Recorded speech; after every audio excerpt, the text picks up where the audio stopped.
Howdy y'all, Snoring Slinger here. Not sure if you've noticed the change in the channel yet. It's different now. It is no longer a pipe and tobacco channel, though I will be smoking my pipes and tobacco in my videos. That's not going to be the highlight. I'm not putting this down so much as I am putting down the pipe and tobacco content.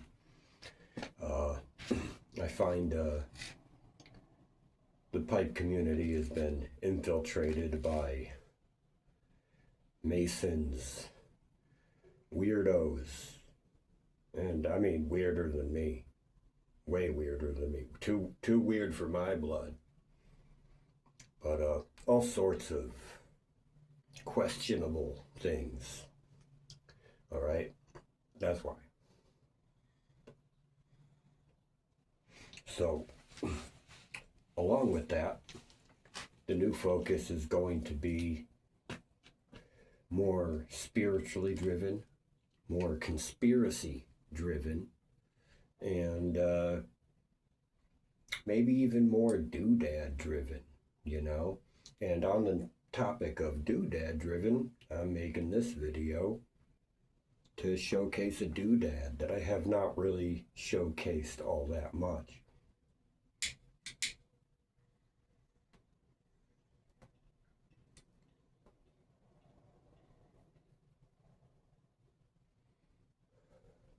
So, anyway, on to the doodad. Today is belt knife day. And while I do have two folding knives, I also have a belt knife. And the belt knife is my slip pocket here. A Terava Jaakaripukko. Nice dangle leather sheath, very good sheath. And what is known as the Mora Garberg Killer. If you know about knives, you know about the Mora Garberg. It's either the first or only full tang Mora knife. But this is a Terava. This is a Finnish blade. And it's a false Scandi. Mine looks incredibly worn. It is. I've used it a lot out in the woods and, you know, on camping trips to baton through wood and strike ferro rods and just practice bushcraft and carving and things like that. But it's not a true Scandi, though it is a Pukko. True Scandi would be 0 degrees straight down wedge to a 0 degree bevel. This is almost that. It's a Scandi with a micro bevel. There's a small micro bevel there just to give it a little bit more strength behind the edge for harder use. And it's slightly, I'll say slightly more utilitarian. You know, it's passable. You're not going to want to be slicing vegetables. It doesn't really work too good for light cook tasks. It'll do for that, but it's mostly for hard use. Very nice inject molded handle, full tang down to this big, you know, kind of lanyard hole, so you could get it around your wrist in case, you know, you drop it or something. You don't want to, you know, lose it. Very stout blade. Very stout. Like, if you can see how much meat you got just behind that tip, it's great. Really good knife. Handle is absolutely perfect. This inject molded rubbery grippy handle with some very small stipples in it that just grip really well, wet or not. Very good. Very good. And I like how these Teravas, they come with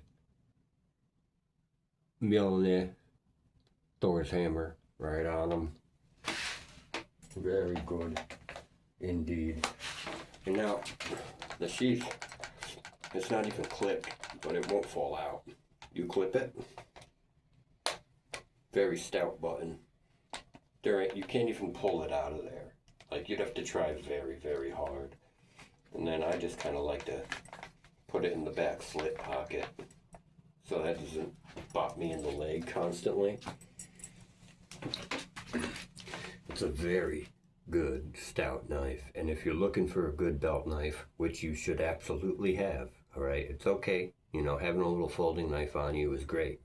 You're already ahead of other people preparedness wise. I find myself, like, when I go to with my son to his friends' birthday parties and stuff or something like that, none of the adults have even a folding knife on them, and they're all passing me, the one adult man in the room, the packages to cut zip ties from, open clamshells with, because I always have the knife. And if you don't got one, if you don't have any sort of knife on you, and I think, you know, yeah, getting a pocket knife is great, but if you're not like somebody who has a knife that they carry with them, I think you should go for a full tang fixed blade knife of any sort. It could be a very small one. It could be a belt-sized one like this. It could be small enough to wear around your neck. I don't care. It's just going to be much stronger. It's going to serve you better. And I think you should do your due diligence and your homework before doing that and make sure you're getting a quality one. You can get good quality for a very low price nowadays, especially on fixed blade knives.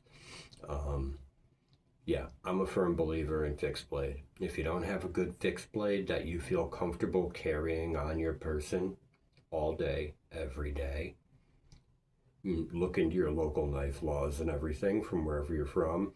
I happen to live in a very accommodating state where you can carry any knife you want, any way you want.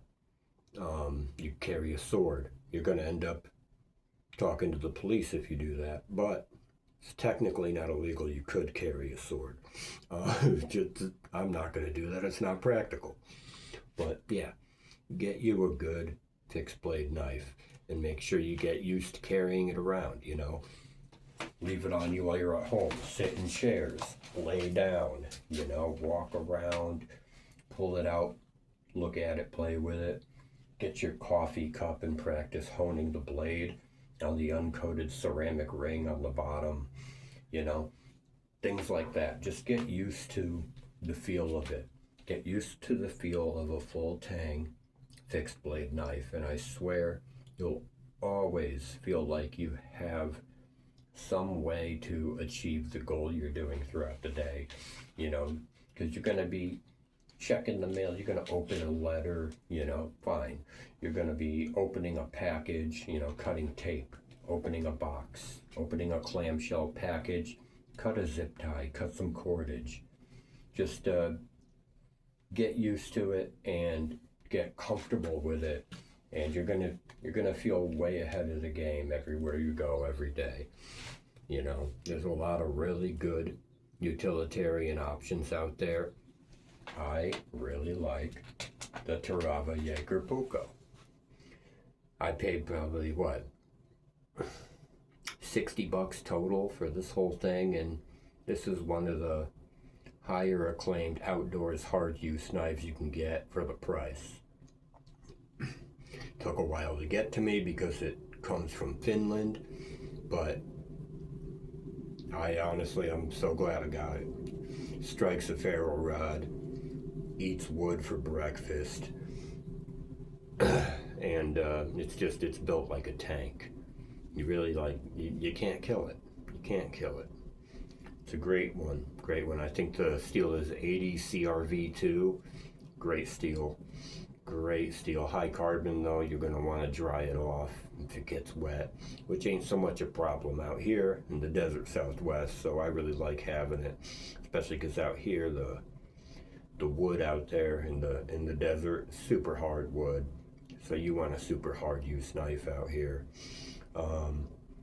especially if you're an outdoorsy type that likes to, you know, start some fires, do some bushcraft, process some wood.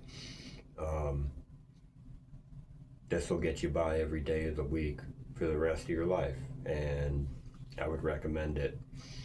This is the 110. They have a larger one, they have smaller ones. Yeah, Terava Jaakaripukko 110. You can get it on the site varustaleka.com. Snoring Slinger out.